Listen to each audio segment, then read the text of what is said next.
छोटा हो गया। बातचीत करना भी तो मुरली है, ये लंबा कर दो।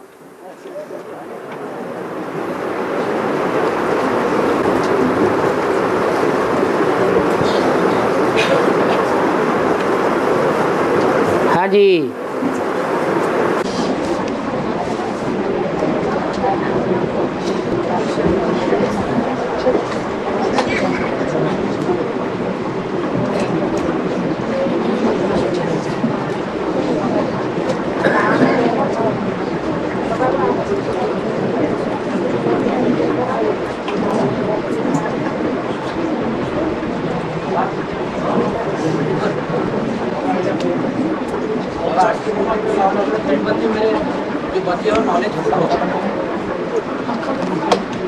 हाँ जी। बच्चे जो मेरे नॉलेजफुल बच्चे हैं इससे नहीं है, क्योंकि आज बाबा मुझे बोले वो विद्वान पंडित आचार्यों से डिबेट नहीं करनी है, ऐसे क्यों बोले ठीक है, हाथापाई में आ जाएंगे ऐसे, इसलिए नॉलेजफुल बच्चे को मतलब ये नहीं होता है कि सच्चाई को हमें सिद्ध करने के लिए अड़ जाना है। सच्चाई को सिद्ध करने के लिए अड़ने की दरकार नहीं है, वाद विवाद करने की दरकार नहीं है, अपनी बात सुना देना है। कोई को अच्छी लगती है तो स्वीकार करे, अच्छी नहीं लगती है तो छोड़ दे। हम जानते हैं कि सारी दुनिया देह अभिमानी, देह अहंकारी है। हम डिबेट करेंगे तो वो तैश में आ जाएंगे, झगड़े फसाद हो जाएंगे। और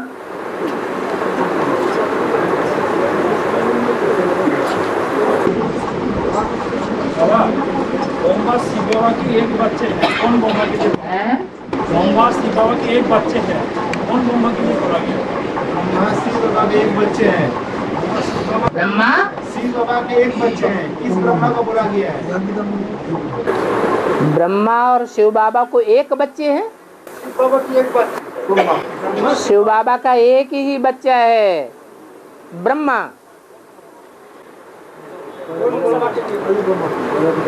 यज्ञ के आदि में बाप कौन था और उसका पहला बच्चा कौन हुआ है? कौन? ब्रह्मा हुआ ना, इसीलिए बोला सतयुग में भी ऐसे ही होगा।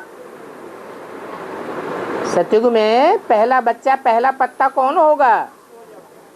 किससे पैदा होगा? सत्यनारायण अभी कौन है? प्रजापिता।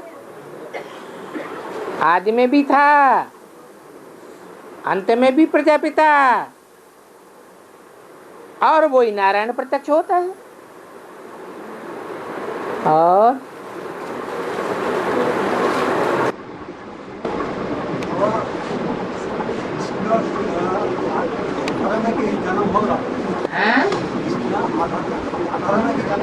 किसका?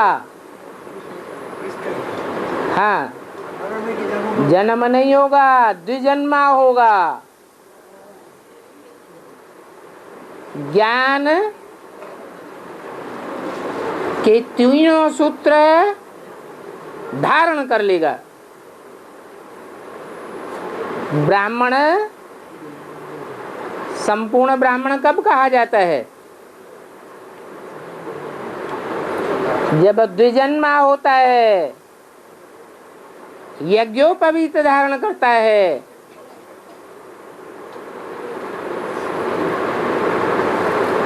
ये ज्ञान यज्ञ है। उपमा ने ऊंची स्टेज, जैसे ज्ञान यज्ञ में जिन आहुति देने वालों की ऊंची स्टेज बनती है तो वो पक्के ज्ञानी हो जाते हैं। ज्ञान सागर बाप के मास्टर नॉलेजफुल बच्चे बन जाते हैं, तब उन्हें कहा जाता है पक्का ब्राह्मण।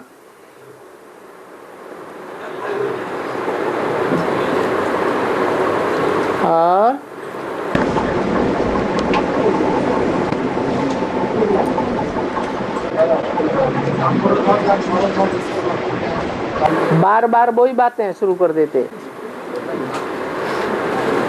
हैं। तांबे का युग सुना है? तांबे का युग कब से शुरू होता है? द्वापर युग से। आधी नई दुनिया जब पूरी हो जाती है तब आधी रह जाती है तो कहते हैं ताम्र ध्वज।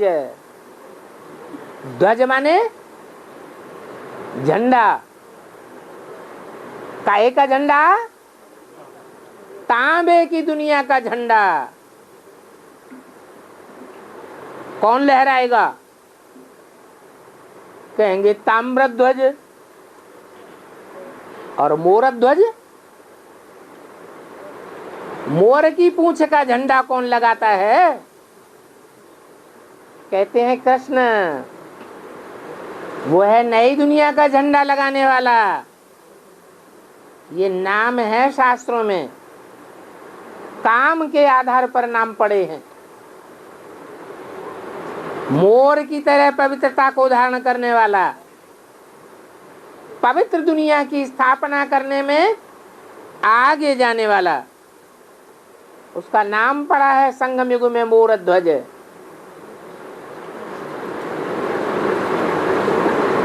और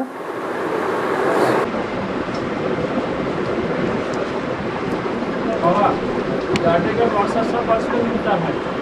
डाटे मतलब सी बाबा। डाडे मतलब बाप का बाप। प्रजापिता ब्रह्मा हमारा बाप है, मनुष्यों का बाप है। फिर डाडे कौन है? जो प्रजापिता का भी बाप है वो हमारा डाडे है। कहा जाता है बाप डाडे। इसलिए बाप दादे का नाम साथ साथ लिया जाता है। शिव शंकर भोलेनाथ। और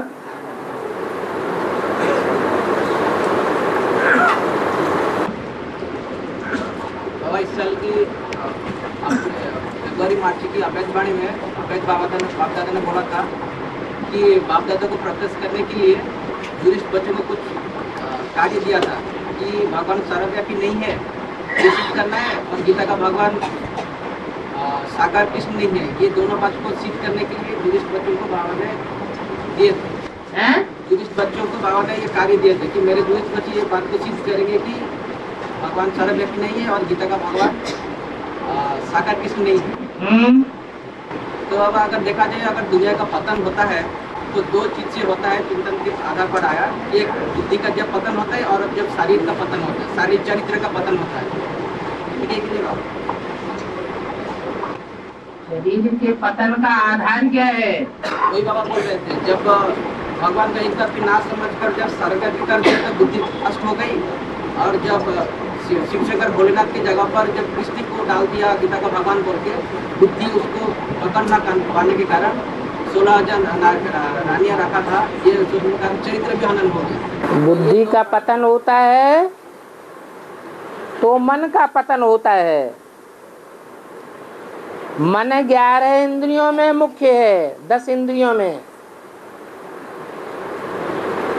मुखिया का पतन हो गया तो सारी इंद्रियों का पतन होता है। और इंद्रियों का पतन होता है तो 5 तत्वों के बने हुए सारे शरीर का पतन हो जाता है। देवताओं के शरीर कितने सुंदर दिखाए जाते हैं। ये सुंदरता कहाँ गई? वो प्योरिटी कहाँ चली गई? जो ऐसा वाइब्रेशन बनाती थी कि लोगों को वाणी में आने की दरकार ही नहीं होती थी। वाइब्रेशन से ही एक दूसरे की बात समझ जाते थे। इशारे की भाषा होती थी। आज की दुनिया में तो कितना आवाज हो गया। हम हैं आत्मा, वाणी से परे के धाम में रहने वाले। और अभी हमारी हालत क्या हो गई?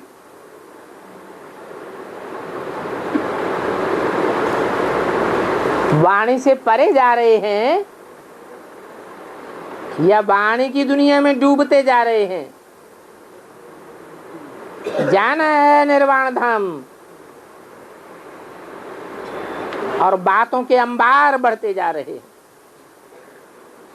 अभी लास्ट में निकला ये मोबाइल, तो बातें बढ़ रही हैं या घट रही हैं? बातों की दुनिया हो गई।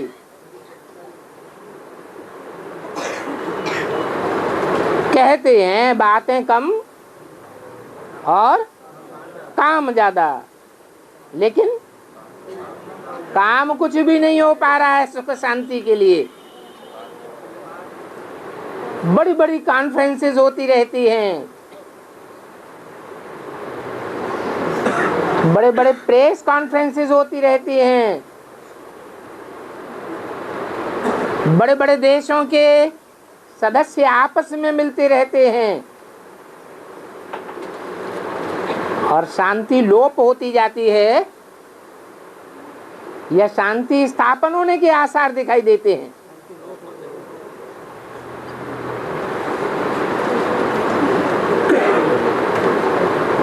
तो मूल है बुद्धि रूपी आत्मा।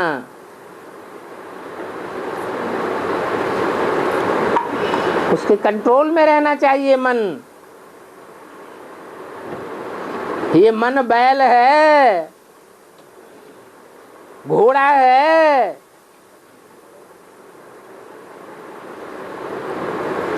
लगाम ढीली हो गई है। अगर इस मन को कंट्रोल कर लिया तो सारी इंद्रियां कंट्रोल में आ जाएंगी। फिर 5 तत्व भी कंट्रोल में आ जाएंगे। कंट्रोल में आते ही सतो प्रधान बन जाएंगे।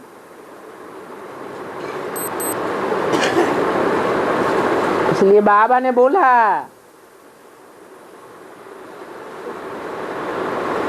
जब तक 5 तत्वों को सतो प्रधान नहीं बनाया है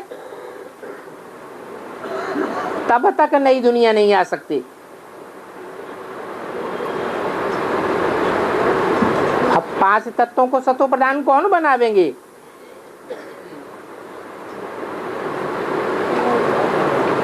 परमपिता परमात्मा 5 तत्वों से परे है या 5 तत्वों के अंदर आता है तो वो तो नहीं बनावेगा।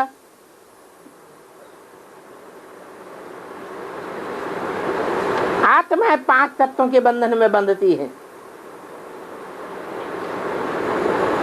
आत्माएं 5 विकारों के बंधन में बंधती हैं। तो आत्माओं के ऊपर ही नंबरवार ये जिम्मेवारी आ जाती है कि पहले 5 विकारों को कंट्रोल करें। जब आत्मा के 5 विकार कंट्रोल्ड हो जाएंगे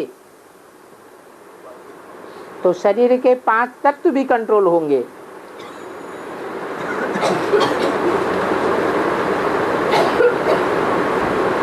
इसलिए 2 हैं।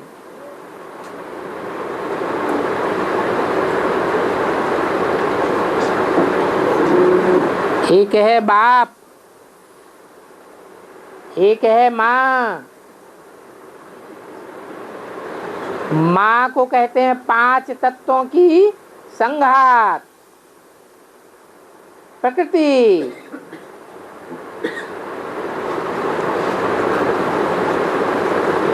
और बाप है मनुष्य आत्माओं का बाप। इन दोनों को मिलकर के ही नई दुनिया बनानी है।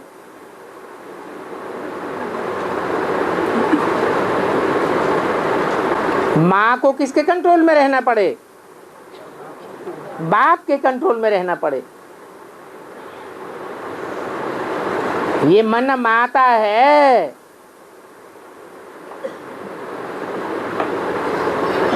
इसलिए शास्त्रों में मन को जड़ बता दिया है।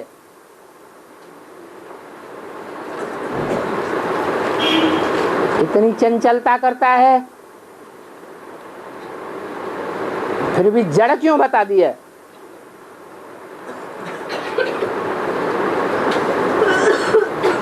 क्योंकि बाप के रूप को मन रूपी ब्रह्मा नहीं पहचान पाता, बुद्धि रूपी बाप ही पहचानता है।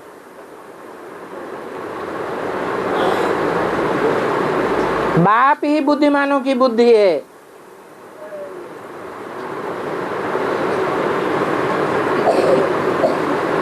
तो दुनिया को परिवर्तित करने के लिए A to Z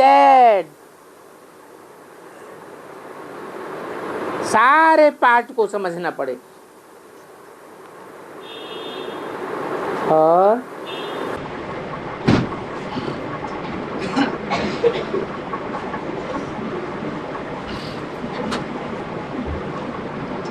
भाई चिंता के पॉइंट है,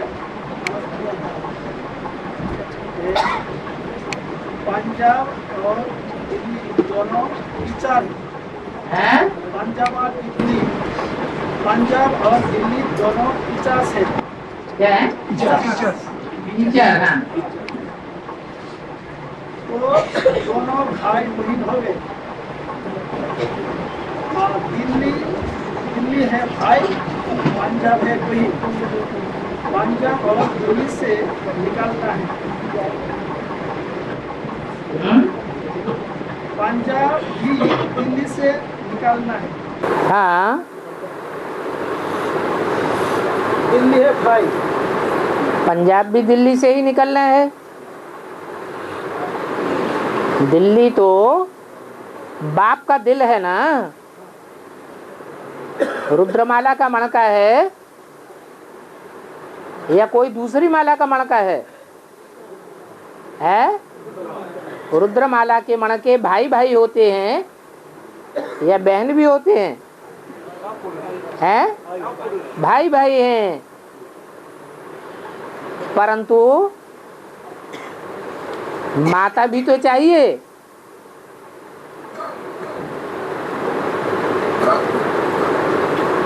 माता देह अभिमानी होती है या आत्मा अभिमानी होती है? देह अभिमानी होती है। तो पंजाब में जो धर्म फैला हुआ है उस धर्म का नाम क्या है? सिख धर्म। सिख धर्म में देवियों की मान्यता है या नहीं है? ज्यादा देवियों के मंदिर पंजाब में ही हैं।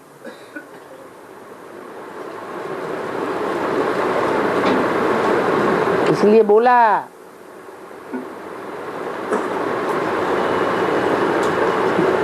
पंजाब कन्यादान में सबसे आगे चला गया।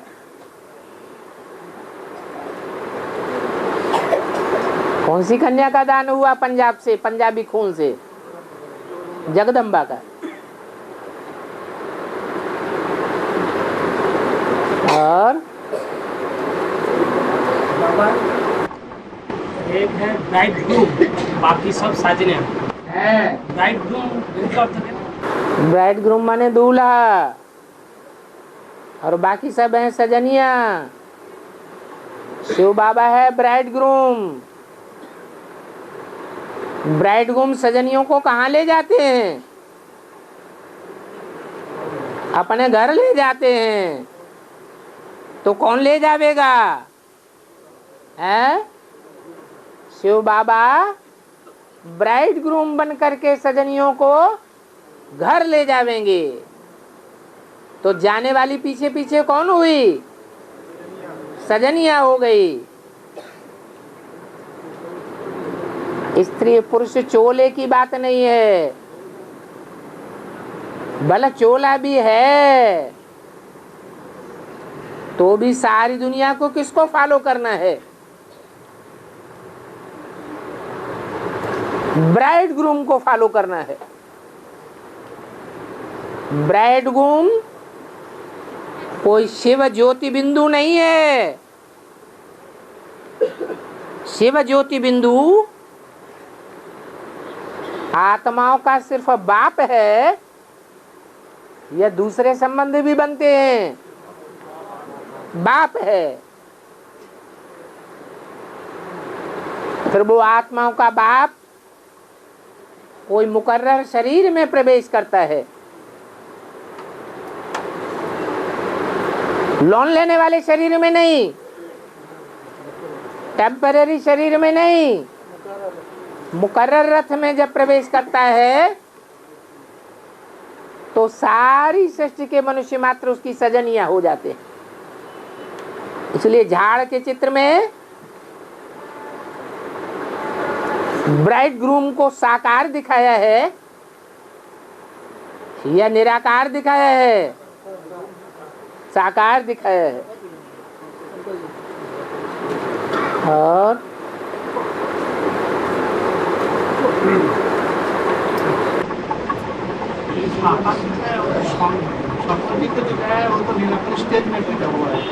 लेकिन है स्टेज कब बनाई जाती है? शरीर के द्वारा या बिना शरीर के? हाँ जी।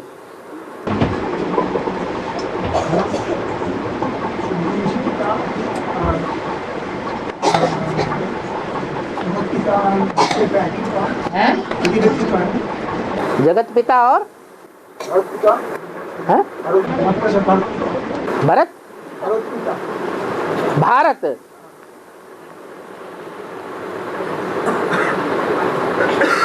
जगत पिता कहते हैं 500 करोड़ को, और भारत कहते हैं सिर्फ है भारतवासी आत्माओं को,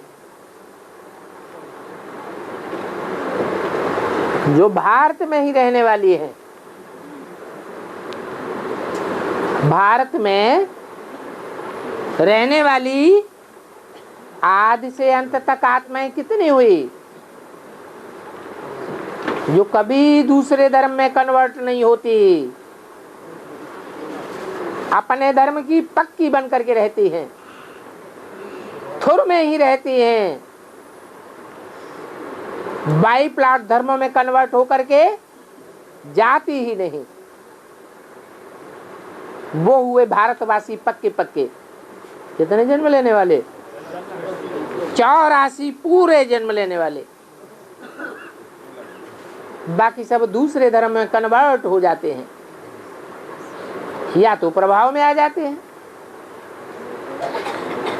और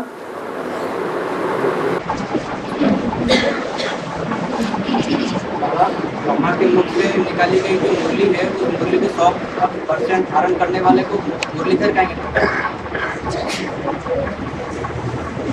मुरली को देखकर आपने जीवन पे 100% धारण किया, मुरलीधर कहेंगे। धारण करने का मतलब है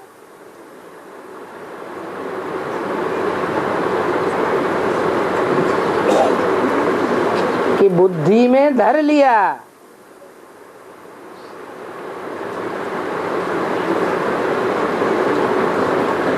छूटने की संभावना नहीं है।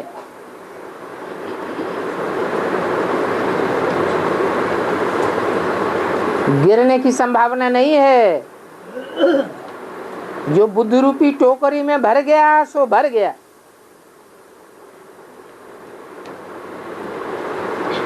अगर एक भी पॉइंट मिस हो जाएगा तो नई दुनिया की राजधानी बनने में और कसर आ जाएगी। धारण कर लिया।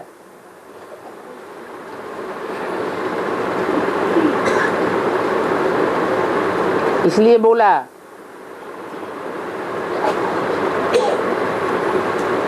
अभी ज्ञानामृत नहीं कहेंगे। कब की बात है? जब ब्रह्मा जीवित थे उस समय अमृत नहीं धारण किया, क्योंकि मंथन नहीं हुआ था।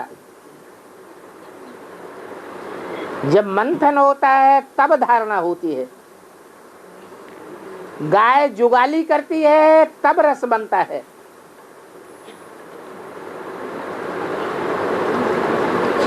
खाना अगर चबाया नहीं जाएगा तो खून नहीं बनेगा।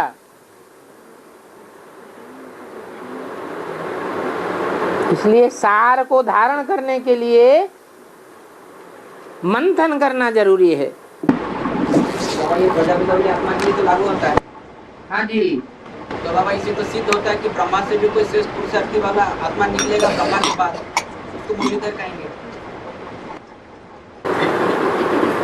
भक्ति मार्ग में मुरली काठ की दिखाते हैं। इसका भी कोई मतलब है या नहीं है?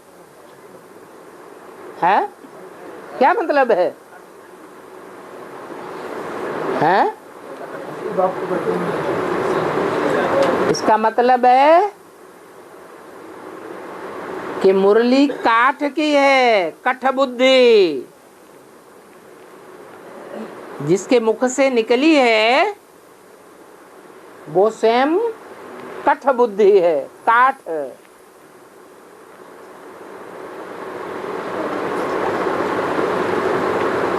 उसे चैतन्य ज्ञान मुरली बनाना है तो ज्ञान मुरली बनने के बाद काठ की नहीं कही जाएगी।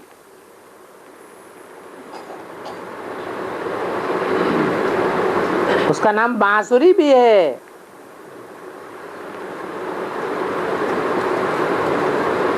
सुर निकलते हैं ना।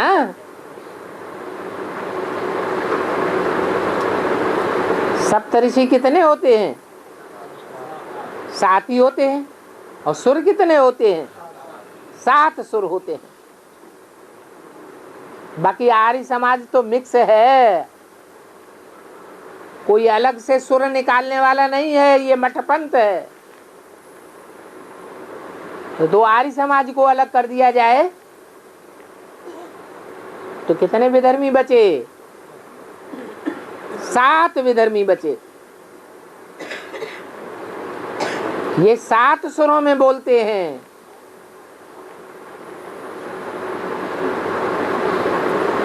बाकी बांसुरी तो एक ही है।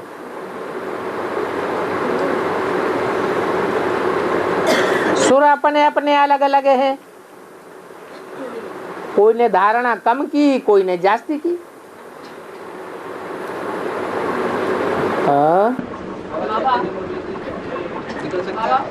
बाप की लौकिक आयु में एक पॉइंट है, आत्मा को बुलाते हैं उनको समझाने लिए कि तुम आते थे। उनको कितना समझाते थे कि बाप को याद करो, पवित्र बनो, फिर भी ना माना। अब तुम पथभ्रष्ट हो गए। आगे जो मरे फिर भी बड़े होकर कोई 20 कोई 25 वर्ष के हो गए होंगे, ज्ञान भी ले सकते हैं। तो आत्मा को बुलाते हैं उनको समझाने लिए तुम आते थे। नहीं, आत्मा को बुलाते हैं जिनको ब्रह्मा बाबा इतना समझाते थे कि पवित्र बनो। कि ब्रह्मा की बुद्धि में पतित पावन का राज बैठा था क्या? है? तो नहीं बैठा था, तो समझाएंगे उल्टा। उनकी बुद्धि में अगर पतित पावन का राज बैठा होता तो समझाने की बात रहती ही नहीं। तो जो राम सीता वाली आत्माओं ने शरीर छोड़ दिया उनको बुलाया जाता था, तुमको समझाते थे कि पवित्र बनो, फिर भी तुमने नहीं माना। ये कौन बोला? ब्रह्मा बाबा ने बोला।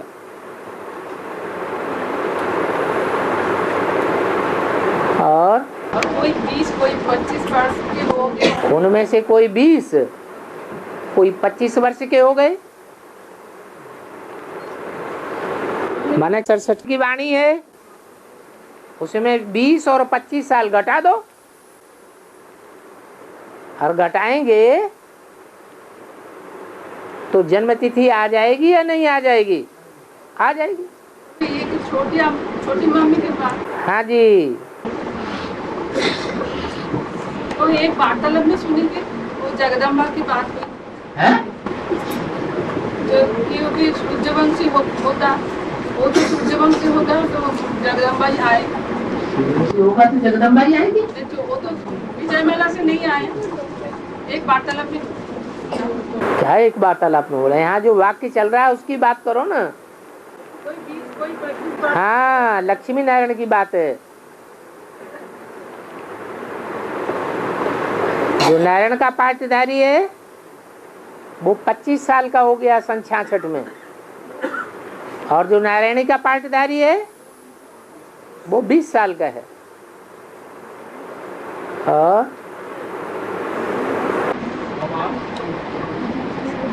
59 में हम जब माउंट आबू में गया तो एक कुमार भट्टी चलती थी, तो उस समय दीपावली का टाइम था। तो क्या हुआ, कोई दादी ने लक्ष्मी को आह्वान किया। कब की बात है? 89 हुआ है। हाँ। तो लक्ष्मी को बोलता है, आज लक्ष्मी को आह्वान करेंगे। हैं? कोई लक्ष्मी को आह्वान करेंगे कोई हाँ दादी में। हाँ। तो जिसको हम देखा है, लेकिन इसके बारे में हमको मालूम नहीं है क्या हुआ। बाबा ने कहा देवी तो एक ही है, बाकी 9 मूर्तियां हैं जिनमें प्रवेश करके देवी का पाठ बजाती है। कौन है? ओम राधे मम्मा ही देवी है। वो देवी देवताएं अभी उनका अपना शरीर नहीं है, फरिश्ता रूप हैं। ब्रह्मा भोजन के लिए तरसते हैं, ब्रह्मा भी चाहिए और ब्रह्मा का भोजन भी चाहिए।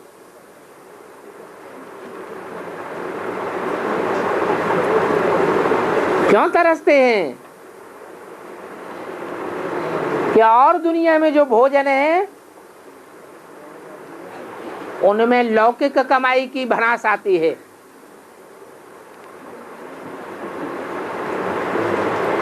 एक ब्रह्मा का कमाया हुआ जो भोजन है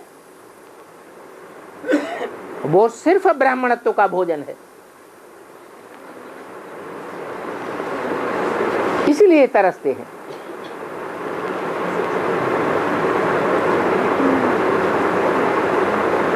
इसलिए लक्ष्मी का आवाहन किया, माना ओम राधे मम्मा का आवाहन किया। जैसे छोटा बाबा और बड़ा बाबा कहा जाता है, ऐसे ही छोटी माँ और बड़ी माँ भी कहा जाता है। छोटी माँ है लक्ष्मी और बड़ी माँ है जगदम्बा। छोटा बाबा है ब्रह्मा बाबा और बड़ा बाबा है शिव बाबा।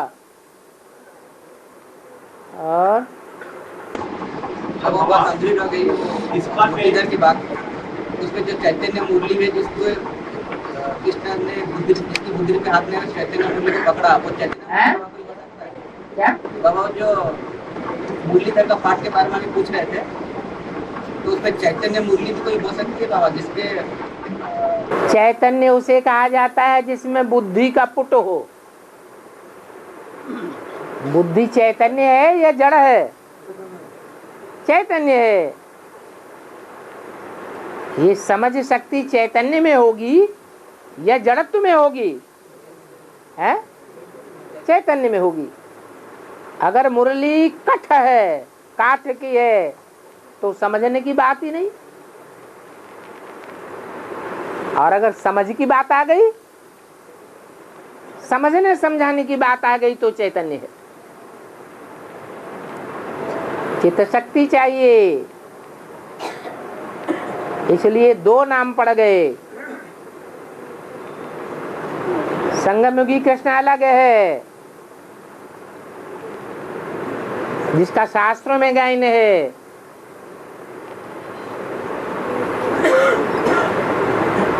कितने गुप्त रूप में संबंध जोड़ने वाले थे?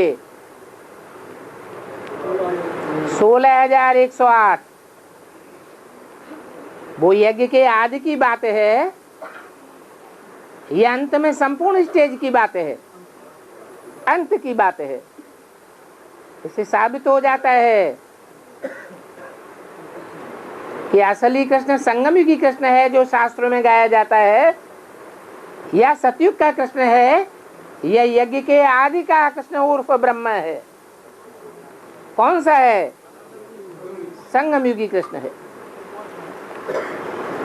और तो कृष्ण के हम लोग का ढंग ऐसा के कृष्ण खड़े होने का ढंग कृष्ण का खड़े होने का ढंग ऐसा क्यों? टेढ़ा होकर खड़ा हुआ था, वही पूछ रहा था। कृष्ण का ढंग ऐसा क्यों खड़ा रहे? तो दो पैर क्रॉस कर दो पैर ऐसे।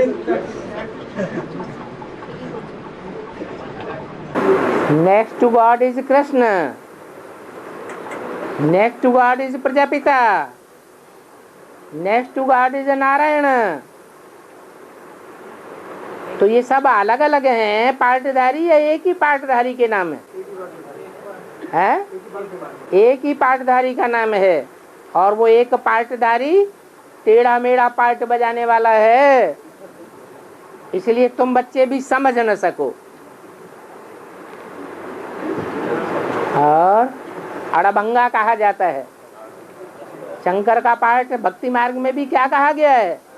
अड़भंगा पार्टधारी। जैसे महाकाली के लिए भी कहते हैं, कैसा पार्ट बजाती है? अड़भंगा पार्ट बजाने वाली है। और बाबा अव्यक्त वाणी में इस मान में कोर्स में जो गुजरात में आए थे, बोला एक पॉइंट जो आपको एडवांस आह्वान कर रहे हैं, तो बेसिक वाले एडवांस को क्या समझते हैं? एडवांस आवाहन करे क्या? एडवांस पार्टी आपको आह्वान कर रहे हैं। हाँ, तो एडवांस पार्टी के लिए तो डायरेक्शन मिला हुआ है कि विजयमाला का आवाहन करो। तो विजयमाला एडवांस में है, रुद्रमाला में है, या ब्रह्मा को फॉलो करने वालों में है? हाँ?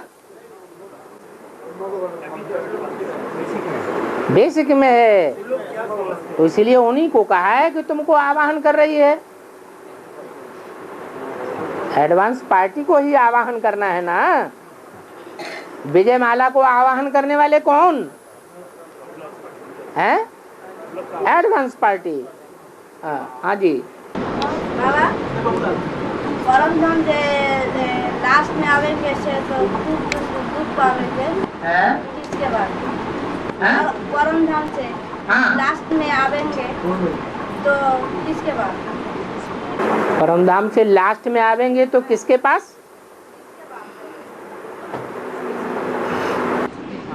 लास्ट में आवेंगे। लास्ट में आवे माने कलयुग के अंत में आवेंगे परम धाम से। परम धाम से जो कलयुग के अंत में आवेंगे वो तमो प्रधान आत्माओं के पास आवेंगे या सतो प्रधान आत्माओं के पास आवेंगे? तमो प्रधान के पास ही आवेंगे।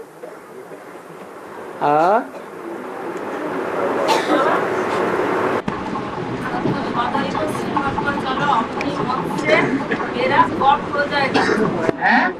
गॉड का अर्थ क्या है? सदैव श्रीमत पर चलो, अपनी मत से मेरा गॉड हो जाएगा। बेड़ा गर्क हो जाएगा माने गड्ढे में चले जाएगा। तुम्हारा बेड़ा जो है ना वो समंदर में बड़े बड़े गहरे गहरे गड्ढे हैं।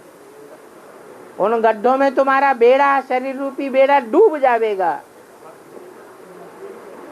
इस विषय वैतरणी नदी के पार कहो, विषय सागर के पार कहो, उसमें नहीं जा पाएगा। विषय सागर में ही डूब के रह जाएगा। और विषय सागर में अगर किसी का बेड़ा डूब गया, ज्यादा गहराई में डूब गया, तो कौन से धर्म में जाके जन्म लेंगे?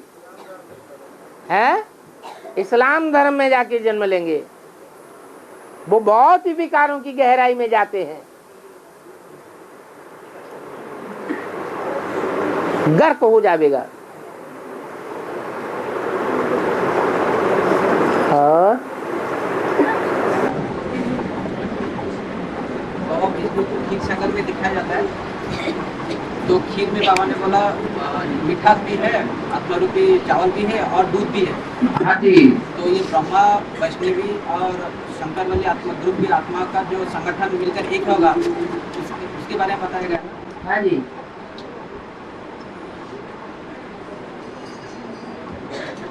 और कन्वर्ट हो जाएगा तो मुसलमान धर्म में जन्म लेगा कि कन्वर्ट होगा? मुसलमानी धर्म में जाके कन्वर्ट हो जाए, इस्लाम धर्म में चला जाए तो विकारों में डूबेगा या नहीं डूबेगा? वही घर को ना या कन्वर्ट होगा। भी तो मुस्लिम जन्म होगा तो बाबर बनेंगे। जन्म होना अलग बात है और जीते जी दूसरे धर्म में कन्वर्ट होना ये अलग बात है। जो कन्वर्ट होना है वो खराब बात है, जन्म लेना वो तो पता ही नहीं रहता है। और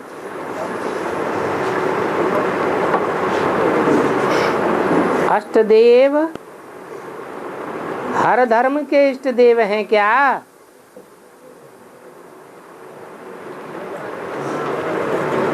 जो अष्टदेव हैं वो हर धर्म के इष्ट देव नहीं हैं, पूर्वज हैं। उन्होंने धर्मों में सबसे पहले जन्म लेने वाला कौन? अष्टदेव। वो ऊपर से आने वाले धर्म पिताएं नहीं, वो धर्म पिताएं तो आएंगे द्वापर कलयुग में, लेकिन उन धर्मों से भी पहले जन्म लेने वाले जिनसे ये धर्म की आवृत्ति होती है, सबसे पहले पहले जन्म लेने वाले वो हैं पूर्वज। वो 8 हैं पक्के सूर्यवंशी, लेकिन अंतिम जन्म में जाकर के माया उनको घेर लेती है और दूसरे धर्म में जन्म ले जाते हैं।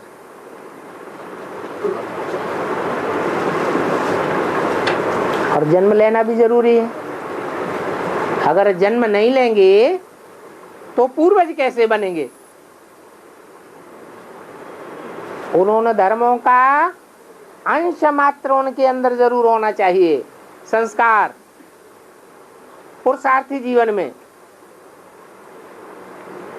तब ही पूर्वज कहे जाएंगे। बाकी इष्ट देव तो भारत में माने जाते हैं या विदेशों में माने जाते हैं? भारत में माने जाते हैं।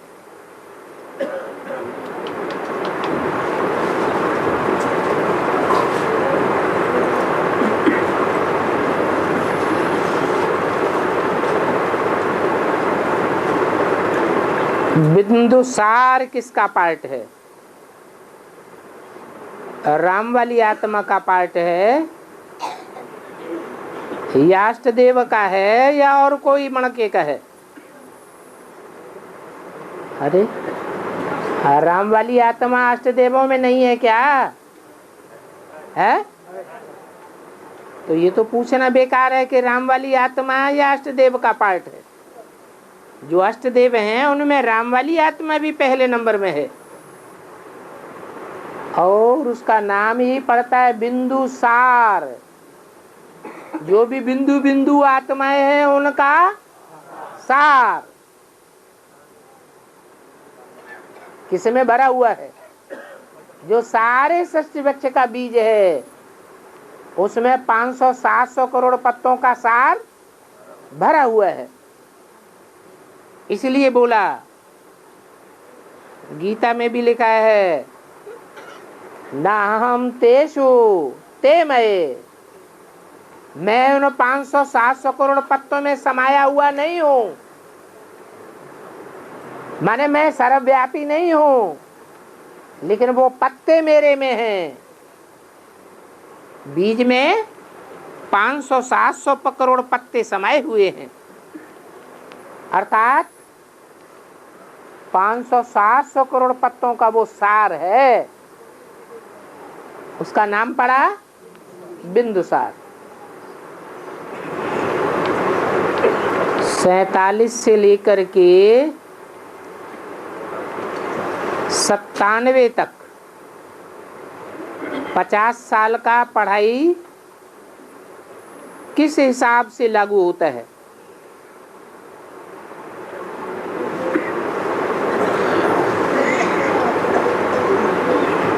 पढ़ाई मुरली से शुरू होती है, बेसिक नॉलेज से शुरू होती है। 47 से बेसिक नॉलेज है और 76 से एडवांस नॉलेज है। 77 हुआ संपूर्णता वर्ष, तो 77 से लेकर 97 के 20 साल वो एडवांस पढ़ाई हो गई।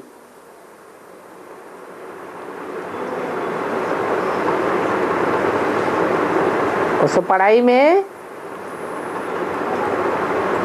जो भी पढ़ने वाले बच्चे हैं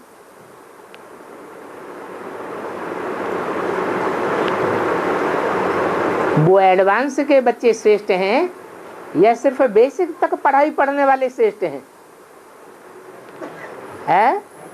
एडवांस की जो पढ़ाई पढ़ने वाले हैं वो श्रेष्ठ हैं। ये 50 साल की पढ़ाई है, बेसिक और एडवांस दोनों की मिलकर।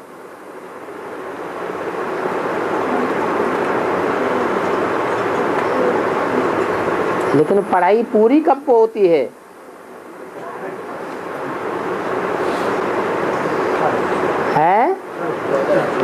पढ़ाई पढ़ने वाले एक साथ पढ़ाई पूरी करते हैं या पढ़ने वाले नंबरवार हैं? नंबरवार हैं। कोई पहले पढ़ाई पूरी कर लेते हैं, कोई बाद में पढ़ाई पूरी करेंगे। इसलिए बताया तमो प्रधान से सतो प्रधान बनने के 40 वर्ष हैं। तमो प्रधान से सतो प्रधान पति से पावन बनने का राज शुरू ही होता है सन 76 से, जब से बाप प्रत्यक्ष होता है। बाप के संग के रंग से बच्चे सुधरते हैं। पहले बौद्धिक रूप से सुधार होता है, आत्मा का सुधार होता है, बाद में 5 तत्वों का शरीर का सुधार होगा।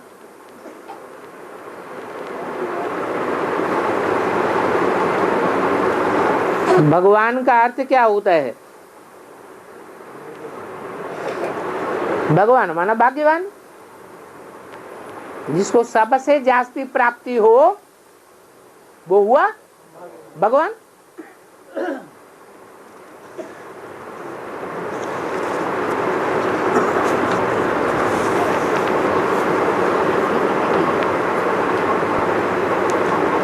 माँ बाप लौकिक में जब मरते हैं तो लड़का माँ बाप के मुख में आग लगाता है।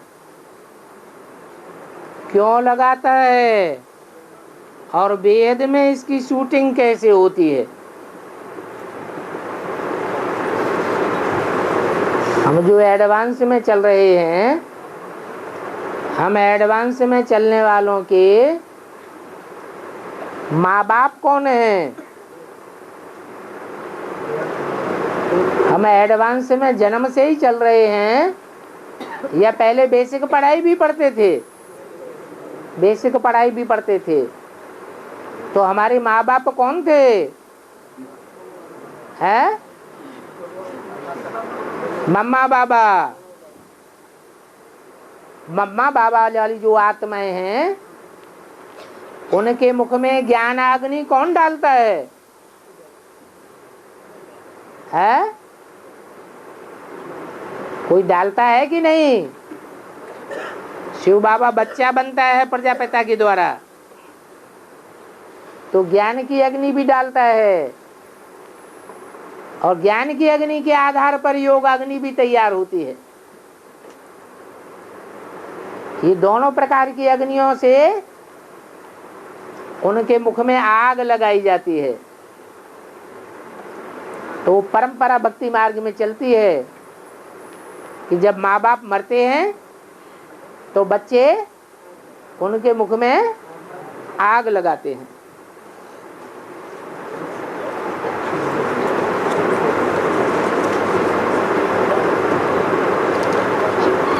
ब्राह्मणों की ट्रिब्यूनल बैठेगी, उसमें धर्मराज का पाठ ब्रह्मा बाबा चलाएंगे। ब्रह्मा बाबा जिंदा होंगे है? जिंदा तो है ही नहीं, तो पार्ट होगा फिर है? कोई में प्रवेश करके पार्ट होगा या हवा में होगा? प्रवेश करके पार्ट होगा।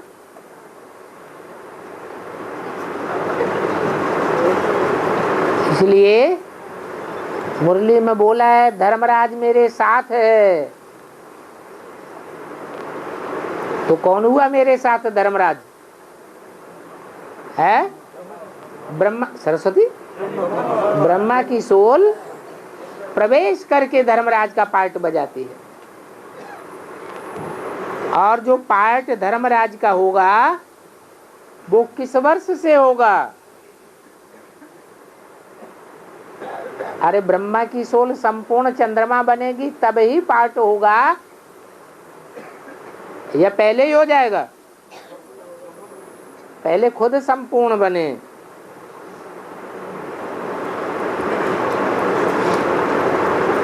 और ट्रिब्यूनल में कौन कौन होंगे? नाम ही है ट्रिब्यूनल। ट्री माने क्या? तीन। कौन कौन तीन? ब्रह्मा, विष्णु और शंकर।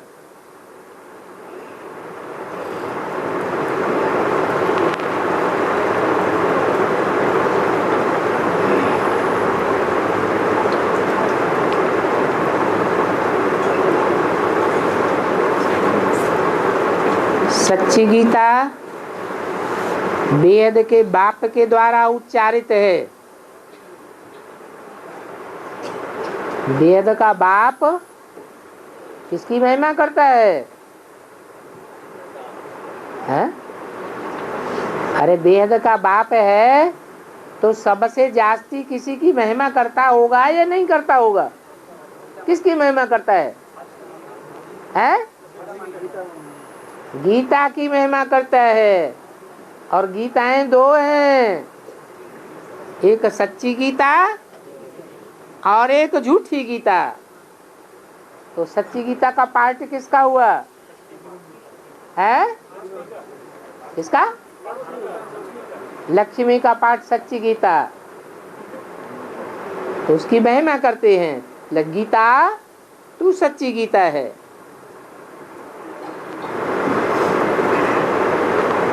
शिव बाबा की श्रीमत क्या संगम युग का कानून है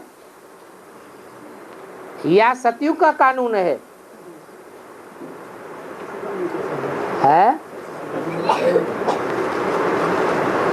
संगम युग में जब स्वर्णिम संगम युग बनेगा, राजधानी तैयार हो जाएगी, तब शिव बाबा का पूरा कानून लागू होगा।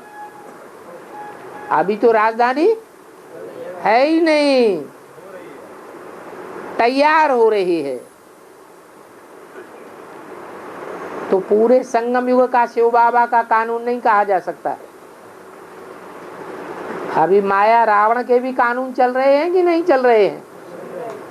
और उन कानूनों के अंडर में हमको रहना पड़ता है या नहीं रहना पड़ता है? रहना पड़ता है। बाकी सतयुग में शिव बाबा के कानून की बात नहीं है। जो आत्मा जितना जितना श्रीमत पर चलती है उतना उतना अपने लिए सतयुग त्रेता सुख का और द्वापर कलयुग दुख का निर्माण करती है।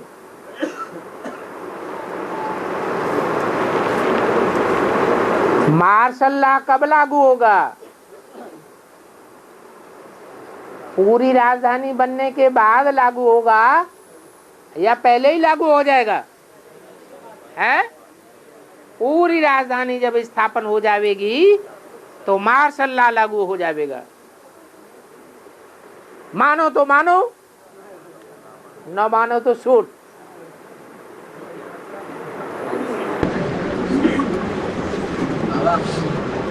अभी फौरखाबाद की विधिवत में एक फौरखाबाद की विधिवत में एक विघ्न आया, तो बाबा विघ्न किस कारण आया? फौरखाबाद की विधिवत में एक विघ्न आया, विघ्न बाबा किस कारण आया? जो भी यज्ञ के आदि से विघ्न आ रहे हैं, उन विघ्नों का कारण क्या होता है? इम्प्योरिटी होती है। कहीं न कहीं ब्राह्मण परिवार में इम्प्योरिटी अति में पहुंच जाती है तो विघ्न का रूप सामने आ जाता है। अब उस इम्प्योरिटी के निमित्त कोई भी बने हों, जो बनेंगे उनको ही झेलना पड़ेगा।